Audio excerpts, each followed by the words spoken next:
guys, it's Reagan and welcome back to another video. Today's video is so exciting because it's quite literally a video that takes a year in the making. That's right, friends. Today I'm going to be chatting through my favorite books of 2024. I cannot believe this year is over, and honestly, I would say I'm pretty pleased with everything I was able to read this year. This year was definitely the year of me completing series. With that in mind, it was honestly hard for me to pick a top 10 because I got to a lot of incredible series that I adored so much. So without further ado, let's go ahead and dive right in. Starting off, let's actually go over some statistics of my reading year overall. And I'm actually going to be looking at my 2024 reading wrapped over on Fable, who I'm also working with for this video.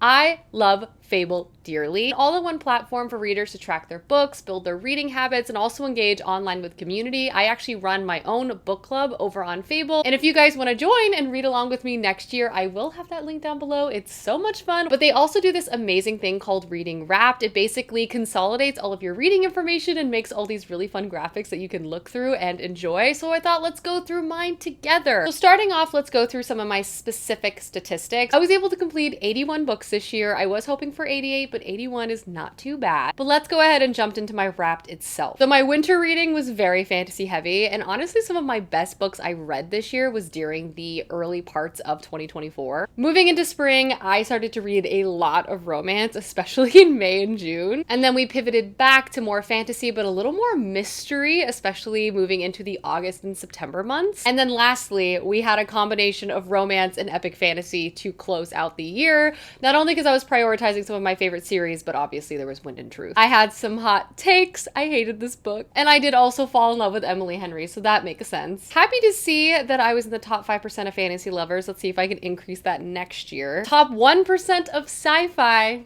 Love to see it. And they would describe my reading year as an epic seeker. Your taste in sprawling sagas could take down a titan, yet you revel in worlds vast and vibrant, weaving through destiny's threads. I would say that's accurate as an epic fantasy lover. So that was an overview of my reading year powered by Fable. Again, if you guys want to learn more about their app, I'll have it linked down below. But without further ado, let's go into my top 10 favorite books of 2024. So starting out with one of the most monumental reads for me this year. This is a book I put off for a while because I knew it was going to destroy me, and I'm happy to confirm that forecast was accurate. But the first book that made my list is Assassin's Fate by Robin Hobb. This is the final book to the Fitz and the Fool series, which is currently the final book that's out in the Realm of the Elderling series by Robin Hobb. This expansive universe that is above my head right here is my favorite fantasy series of all time. The journey, the characters, the emotional impact that this series has had on me over the years is like really hard to specifically describe. So obviously reading the final book in this series and following Fitz on one final quest and journey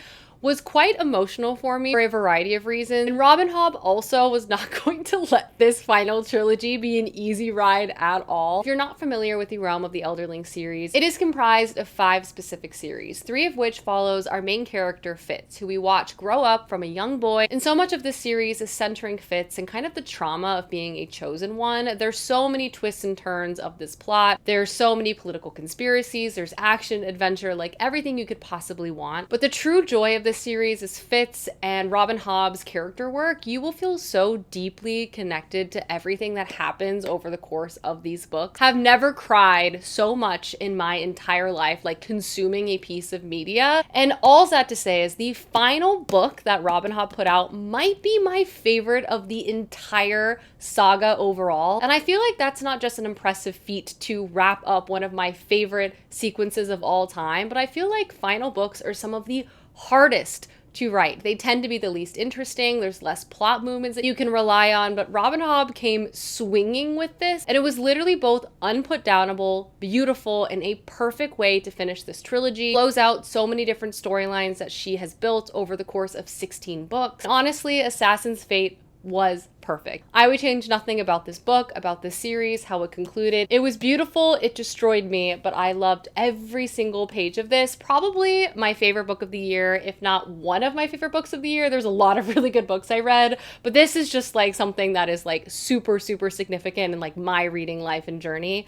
I loved this book. And if you haven't read The Realm of the Elderlings, please, I beg of you. I would do anything to be able to start this series over for the first time. The next book that made my list is The Heroes by Joe Abercrombie. I was also able to catch up on the standalone novels that Joe Abercrombie released this year that exist between his two major series. They all exist within the same world. I loved all of these standalone novels so much. I gave all of them 5 out of 5 stars. They honestly surprised me with how incredible they were. Joe Abercrombie is a grim, dark fantasy writer, and he's really fantastic at writing characters. In particular, you're introduced to a cast of characters you can never fully understand or anticipate how they're going to act. They tend to be not necessarily so great of people, but somehow they're very endearing and rootable nonetheless. Of the 3 standalones that I read of Joe Abercrombie this year, I think The Heroes has to be my favorite. Structurally, it was just one of the most unique fantasy books I have ever read. This story essentially follows one singular battle and takes place over the course of only a few days. Over the course of the story, we're reading through so many different perspectives, ranging from the general of one side of the army to a lowly foot soldier. All of these perspectives sort of bleed from one to another. We end up consuming this story from so many different angles and eyes and perspectives to sort of paint this larger tapestry of experience. I just found the writing decisions that Joe Abercrombie made in this book to be so interesting. Pairing that with such compelling characters and a plot that kind of kept you on the edge of your seat,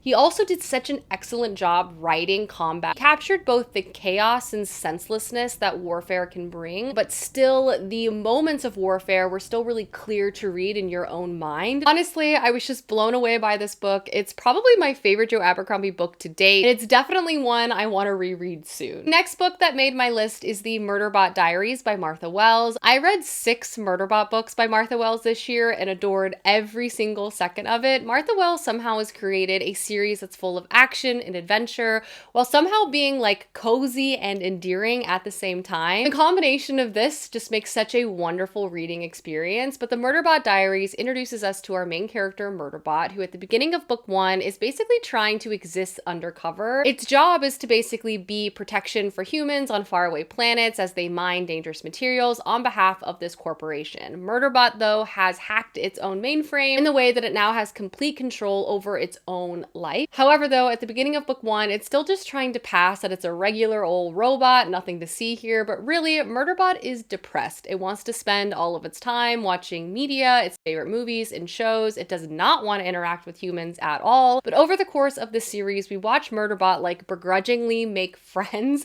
connect with various humans, try to understand its own past, and also begin to process like what it wants its life to look like in the future. It's kind of adventure of the week, like Murderbot taking on a new task or adventure, but there are also overarching storylines and characters that pop up now and again throughout each book and installment. Murderbot is just one of my favorite characters of all time. It's so funny and relatable, and the emotional side of the story just truly makes it unputdownable. I love Murderbot so much. I only have a couple books till I'm completely caught up, and I'm not okay with that. Then we have The Tainted Cup by Robert Jackson Bennett. Another one of my all-time favorite authors put out a new book and a brand new series. It's kind of like if Sherlock Holmes was an epic fantasy story. It's set in a fantasy world that I would sort of describe as Attack on Titan meets Godzilla. Essentially, there is this empire surrounded by these massive walls. These walls are incredibly important, and the government and the engineers that maintain these walls are very significant because there are these massive monsters that can come out of nowhere and try to like attack civilization. And in this story, we're introduced to first our main character, Din. Din has had some augmentations that allow him to have a photographic memory, and his job is to work alongside detectives to keep track of evidence and interviews and things like that. His new detective that he works under is named Anna,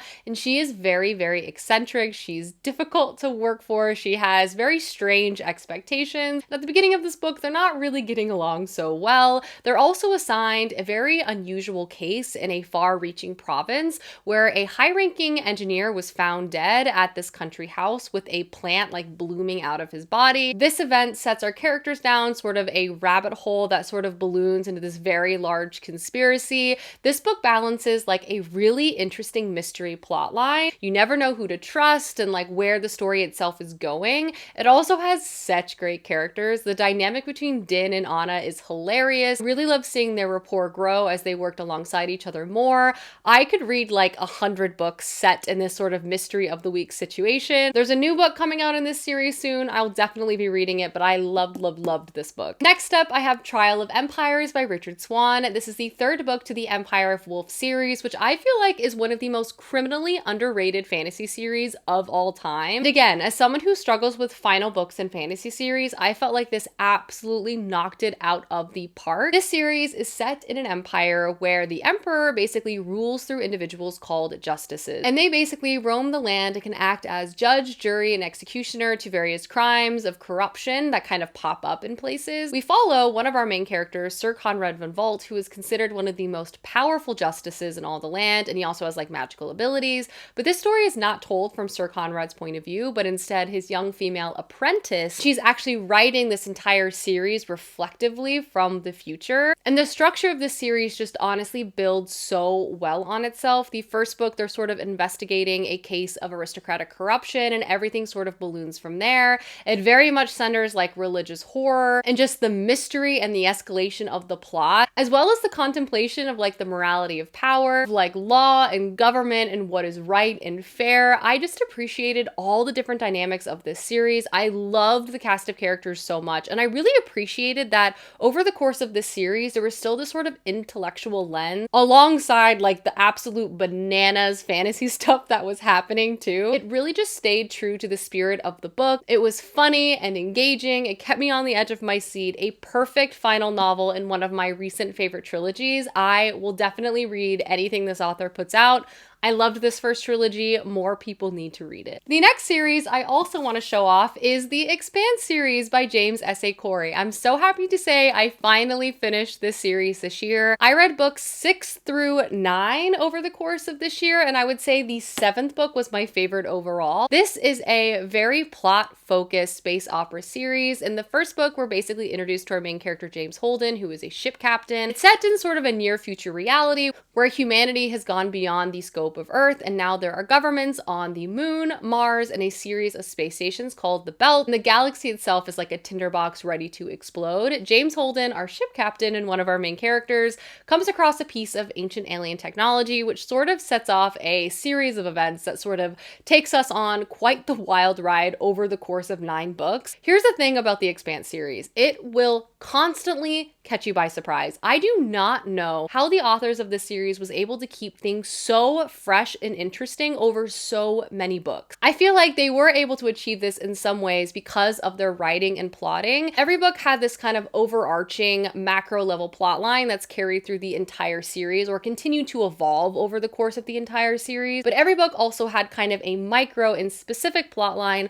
following new characters, often just specific to that book itself. This constantly kept things fresh and interesting, but also gave us a massive universe of characters to care about and run into again over the course of this series. In particular, the end sequence of the Expanse series, I was so impressed by. The authors took a pivot I was not anticipating at all. I feel like in a lot of ways should not have worked as well as it did, but I loved it. The 7th and 8th book were some of my favorite books in the series. It was so interesting and gripping, and I feel like there was even more of a focus on the characters near the tail end of this series and sort of the emotional impact and fallout of all the events of everything that happened, which I appreciated. I felt like the entire thing wrapped up so well, and again, just like the action and adventure and the twists and turns of this was just so entertaining. 9 books of intergalactic conflict, and it was great. Next up, I have to give a shout out to Chain Gang AllStars by Nana Kawami Adeji Brenya. This was one of the few literary fiction books I read this year, and also by far my favorite that I read within that genre. This book was absolutely incredible. This book is set in a near future America, a lot of dialogue around American society, and in particular, the prison systems within America. This book is set in a near future reality where the prisons have basically turned into these gladiatorial spectacles. Prisoners can sign up to become a part of this blood sport, and if they're able to reach the pinnacle of success within this gladiator system, they can win their freedom. All of this is completely broadcasted on television. It has brought in billions of dollars of revenue, corporate sponsors, there's a slew of fans that are following their favorite gladiators to the end. And over the course of this book, we're reading from a whole host of different perspectives. Specifically, we are following individuals who are participating as gladiators in this system, but we're also reading from perspectives of fans and announcers and activists. And honestly, this is one of the most shocking, bold, well-written books I've read this year. It will absolutely get you thinking. Topics that he was including and sort of dissecting and putting on center stage, the critiques against capitalism and media and the prison system in America, I felt was handled so unbelievably well. Again,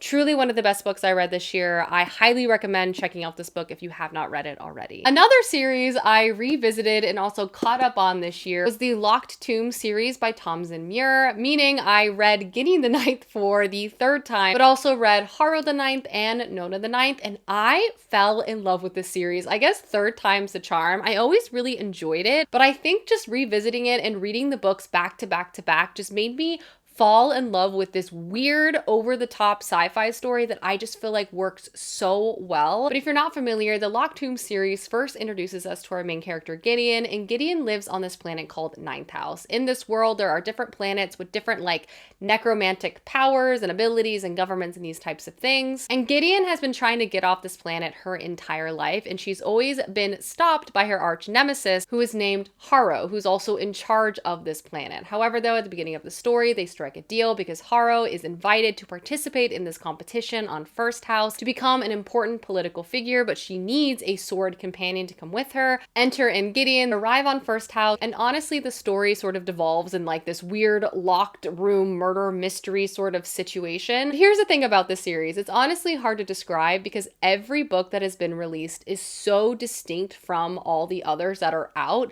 The main characters are different, the writing styles are different, the focus of the narrative is different, even like the overall style and vibe is completely different book over book over book, and it works so well. Book 1 is this sort of rompy adventure mystery story. Book 2 is a deeply emotional, introspective look on grief. It also has one of the most confusing narrative structures I've read in a while, but I loved it. Book 3 is like this like cozy family-esque story of like a young girl taking on the world. Again, they're all so different. They're all connected so effectively, and I loved every single one. I love Harrow, I love Nona, I love Gideon. I cannot wait for the next installment of this series. They're so unique with such great action too. Probably one of the most original series currently being published right now. Love it. Another highly original book that I would recommend is Moonbound by Robin Sloan. This is one of those instances where I just feel like a book was tailor-made for me. I love weird, nonsensical quest story that leans into the whimsy that you would often find in like a fantasy middle grade tale, but turns a lot of that on its head and sort of approaches that story from new angles. And I feel like that's exactly what Moonbound gave us. It's somehow sci-fi, it's somehow fantasy, it's so weird, and I loved every single second of it. I just never knew what to anticipate on any page, and I just loved that reading experience immensely. This book is set 11,000 years from now, and we follow our main character, who is a young man who finds a magical sword, and naturally, this magical sword sets him out on a quest and journey to try to save the ones he loves most from an evil wizard in his town. Alongside him, and who is also our narrator, he was basically infected by a form of AI technology from thousands of years in the past. So this piece of technology is learning about this new world alongside us and narrating this adventure and story. It's somehow like very classical fantasy, like medieval fantasy, while also being futuristic and so weird. The world as it unfolds is nothing like you can anticipate from the characters and the setting and the vibe. But at the same time, it also nods to so many well-known fantasy tropes and sort of turns that on its head in a way that I was just delighted by this book. I could not put it down. It delivered exactly what I wanted. It was so fun and whimsical, and I ate it up. Alrighty guys, we are in the home stretch. I have 2 more books to talk about. I know I said it was a top 10, but it actually is a top 11. I lied. But the next book is Blood Over Bright Haven by M.L. Wong. I love this author so much. This author also wrote The Sword of Kaigen, which is also one of my favorite fantasy standalones of all time, and I'm happy to report she did it again with this incredible release. This is framed as like a dark academia fantasy story, but so much of the experience of this book is also what the author is like subverting in its own setup and structure. This novel is set in a kind of utopian cityscape, and everything here is fueled by magic. In the book, we're introduced to our main character, Skonia, and Skonia has had one singular focus her entire life, and that is to be the first woman ever allowed in the High Magistracy. She's determined to accomplish this by being so good they cannot turn her away, and she succeeds, and she feels like she's finally broken down all the barriers in her life, and now she can finally get to work on these large magical questions. But she quickly realizes that all of her coworkers very much do not want her to be there, and they sabotage her on her very first day, assigning a janitor to be her research assistant. This janitor is our second main character, Thamil, and they strike up a very unlikely relationship. And let's just say, like, this story is not as straightforward as it sounds. So much of this book is unlocking and breaking down what is really behind the curtain of this city and society. So much of this book is Skonia confronting questions that she's never really had to think about before. The escalation and the derailment of this plot, I would say, was one of the most intense things I read this year. I really appreciated the direction and ultimately the conclusion that this book brought us to. It was definitely not an easy read, but I feel like the author was very successful in a lot of the themes she was looking to deliver